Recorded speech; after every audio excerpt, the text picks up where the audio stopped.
इन दिनों प्रदेश में शिक्षा व्यवस्था में युक्तिकरण को लेकर कांग्रेस बड़ा आंदोलन करने जा रही है। इसे लेकर पीसीसी अध्यक्ष दीपक बैज ने मीडिया से बातचीत करते हुए कहा कि युक्तिकरण से 45,000 से अधिक शिक्षक के पद समाप्त हो जाएंगे।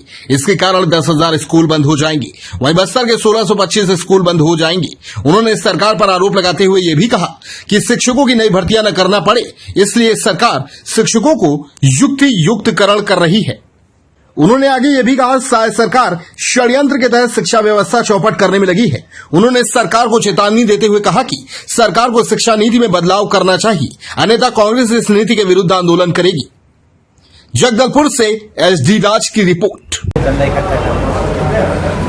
देखिए, हमने शुरू से इस चीज को कहा कि नक्सलवाद समाप्ति के आड़ में ये अपने निजी चहेते उद्योगपतियों को यहां के खनिज संसाधन को सौंपने आ रहे हैं और हमारा दावा सच भी हुआ, क्योंकि आप बैलाडीला की हमारी लो एस के खदान को, पहाड़ को, रुंगटा स्टील को बेच दिया, आर्सेलर मित्तल को बेच दिया है।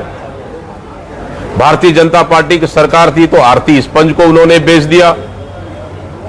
इन खदानों को 50 साल के लीज में दे दिया। आखिर क्यों? क्या हमारा दावा सही साबित नहीं हुआ? क्या जिस चीज की हमको शंका थी, जिस चीज को हम लगातार प्रश्न उठाते रहे कि ये हमारे खनिज संसाधन को बेचने के लिए बस्तर लगातार आ रहे हैं, और वो सही साबित हुआ।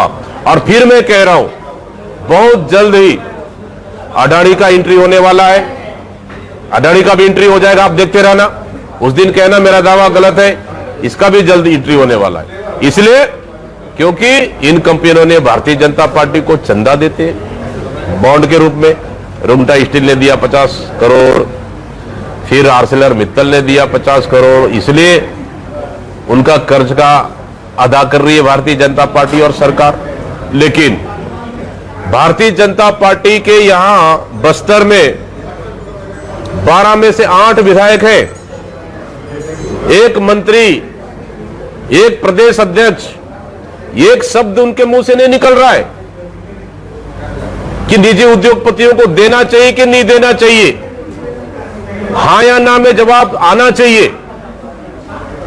जो रुंगटा स्टील और आर्सेलर मित्तल को बेचा गया है पहाड़ खनिज संसाधन का, वो सही है या गलत,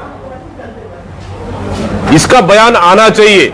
नंबर 1। नंबर 2, 10,463 स्कूल बंद इस सरकार ने किया, और वहीं 1629 स्कूल भी हमारे बस्तर संभाग के आदिवासी क्षेत्रों में भी बंद कर दिया इस सरकार ने। क्या यह सही है या गलत स्कूलों को बंद करने का? आखिर क्यों आवश्यकता पड़ी बंद करने का? क्या इसका जवाब आएगा? क्या यह बस्तर के जनप्रतिनिधि होने, बस्तर के लिए, बस्तर की जनता के लिए काम कर रहे हैं या सरकार की दलाली कर रहे हैं, कि सरकार की जी हुजूरी कर रहे हैं, कि अपनी कुर्सी की मुंह बचाने के लिए मुंह बंद है इनकी? आज बस्तर की जनता मुसीबत में है।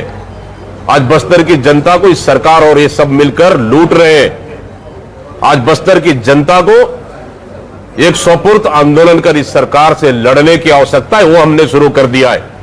कल आप दंतेवाड़ा घेराव देखेंगे, कलेक्टेड घेराव ऐतिहासिक जन समर्थन के साथ रहा। मैंने कहा आने वाला समय में अगर बस्तर को इस तरह से लूटा जाएगा तो बस्तर में दूसरा बुमकाल हम पैदा करेंगे।